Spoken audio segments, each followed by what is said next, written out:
जय शिवराय विद्यार्थी मित्रांनो, आपण पाहूया 2025चा एक इंटरेस्टिंग रोटेशनल डायनॅमिक्सचा प्रॉब्लेम. ते म्हणतात काय म्हणतात पहा, 4 particles each of mass m are placed at the corners of square of side m. एक काय आहे, चौरस आहे, त्याच्या कॉर्नरला 4 पार्टिकल्स आहेत ज्यांचे मास किती आहेत, ज्यांचे मास m आहे असं त्यांचं म्हणणं आहे. ओके, आणि ही जी साइड आहे ती प्रत्येक साइड जी आहे ती किती आहे, l आहे. Okay, the radius of gyration of system काय काढायचं आहे, सिस्टमचा, कोणाचा काढायचा आहे, सिस्टमचा काय शोधायचं आहे, रेडियस ऑफ गायरेशन. कुठून, about an axis perpendicular to the square and passing through it centre. हा जो सेंटर आहे या सेंटरमधून आपल्याला काय पास करायचं आहे, ॲक्सिस. काय पास करायचं, ॲक्सिस. समजा तो असा ॲक्सिस पास झाला. ओके, तर ह्या ॲक्सिसच्या अबाउट तुम्हाला समजा मी याचं नाव दिलं ओ, त्याचं काय काढायचं आहे, रेडियस ऑफ गायरेशन. काय काढायचं आहे, रेडियस ऑफ गायरेशन. हा असा आपला प्रॉब्लेम आहे. तर आपल्याला काय करावं लागेल, सगळ्यात अगोदर काही गोष्टी समजून घ्याव्या लागतील. त्या काय आहे त्या अगोदर आपण समजून घेऊया. आपण ज्यावेळेस सिस्टमचा, कोणाचा, सिस्टमचा रेडियस ऑफ गायरेशन शोधायचा आहे त्यावेळेस मोमेंट ऑफ इनर्शिया जो काढायचा आहे तो सिस्टमचा काढायचा. कोणाचा काढायचा आहे, सिस्टमचा. ओके, मग आता त्याच्यासाठी मास पण काय लागेल, सिस्टमचं, म्हणजेच मास ऑफ सिस्टीम. आता मास ऑफ सिस्टमलाच तुम्ही म्हणणार आहे टोटल मास. टोटल मास म्हणजे ती सिस्टीम किती जणांची तयार झाली, 4 मासेसची. म्हणजेच मी याला म्हणलं एम डॅश. एम डॅश एका पार्टिकलचं मास किती आहे, एम. असे किती पार्टिकल्स आहेत, 4. म्हणजे टोटल मास किती झाला तुमचं. आणि सिस्टमचा रेडियस ऑफ गायरेशन किती आहे, के. तर सिस्टमचा moment of inertia in terms of radius of gyration, सिस्टमचं मास किती रे बाबा, नो 4m. म्हणजे ते झालं 4m. आणि रेडियस ऑफ गायरेशन के, त्याचा काय, स्क्वेअर. हा आपल्याला कम्पेअर करायचा. जर तुम्ही फक्त एम के स्क्वेअर कम्पेअर केला तर तुमचा फायनल आन्सर काय होणार, चुकणार आहे. आता आपल्याला दुसरा टप्पा प्रॉब्लेमचा पाहायचा आहे, तो म्हणजे सिस्टम जे आहे ना 4 पार्टिकल्स, तिचा movement of inertia find out करायचा आहे. इथे पहा, इथे एक पार्टिकल आहे, इथे एक पार्टिकल आहे, इथे एक पार्टिकल आहे, इथे एक पार्टिकल आहे.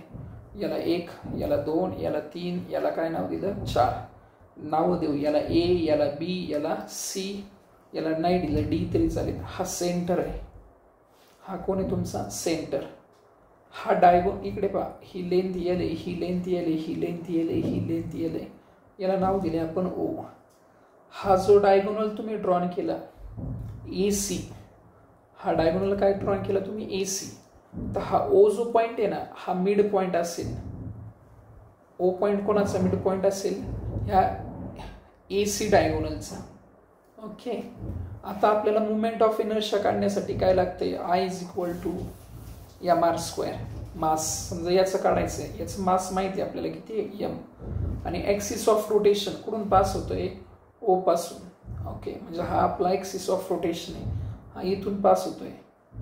तर त्या ॲक्सिस ऑफ रोटेशनचं त्या पार्टिकल पासूनचं असणारं जे अंतर आहे त्याला आपण म्हणतो आर, त्याचा काय, स्क्वेअर.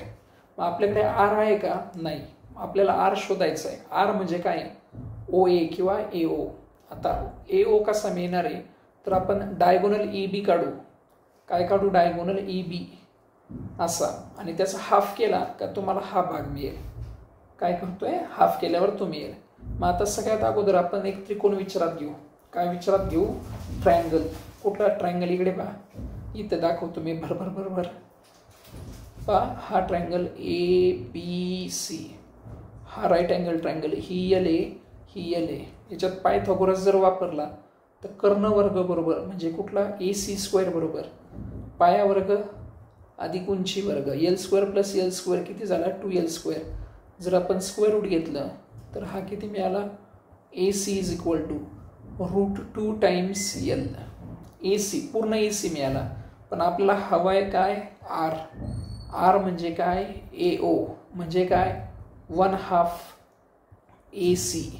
म्हणजेच तो मिळाला 1/2 टाइम्स एल. 2 कॅन्सल विथ √2 म्हणजे हा झाला l/√2. तर आपल्याला काय मिळालं? डिस्टन्स मिळालं. काय मिळालं? डिस्टन्स. हे डिस्टन्स मिळालं. आता आपण म्हणणार आहे पहिलं जे पार्टिकल आहे त्या पहिल्या पार्टिकलचा moment of inertia mass into r². म्हणजेच मास r किती इकडे पहा, इथे r l/2. त्याचं काय करायचं आहे? स्क्वेअर करा. स्क्वेअर तो काय झाला? ml²/2. हा झाला एका पार्टिकलचा मुवमेंट ऑफ इनर्शिया. असे किती पार्टिकल आहेत? एकूण 4. आणि हे कशी स्क्वेअर आहे म्हणजे काय? सिमेट्रिक. म्हणजे हे जे डिस्टन्स आहे हे आणि हे सारखं असेल, हे आणि हे सारखं असेल, हे आणि हे कसं असेल? सारखं. म्हणजे याचा मुवमेंट ऑफ इनर्शिया काढला आणि आपल्याकडे एकूण किती आहे? 4. तर आपण काय करायचं आहे? याचा घ्यायचं आणि याची 4 पट करायची. म्हणजेच आय सिस्टम काय होईल? आय सिस्टम काय होईल तुमचा? 4 टाइम्स I1. म्हणजे तो होईल 4 इंटू I1 किती आलं तुमच्याकडे? ml²/2. बे 2 4. हा मिळाला टॉईस ऑफ ml². हा सिस्टमचा मुवमेंट ऑफ इनर्शिया आहे. आता आपल्याला करायचं काय? हा सिस्टमचा मुवमेंट ऑफ इनर्शिया जो आहे ना इथे त्याच्याशी कम्पेअर करायचा. म्हणजे आपल्याला रेडियस ऑफ गायरेशनच्या फॉर्मॅटशी कम्पेअर करायचं. Twice of m into l². m गेला 2चा भाग घ्या. बे 2 4. 2k² is equal to l². हा 2 तिकडे न्या. तर k² इज इक्वल टू काय होईल? l². काय होईल? l² upon 2. आता स्क्वेअर रूट घ्या. k इज इक्वल टू किती? l/√2. म्हणजे तुमचं फायनल आन्सर मिळालं l/√2. काय मिळालं? l/√2. हे असेल तुमचं फायनल आन्सर.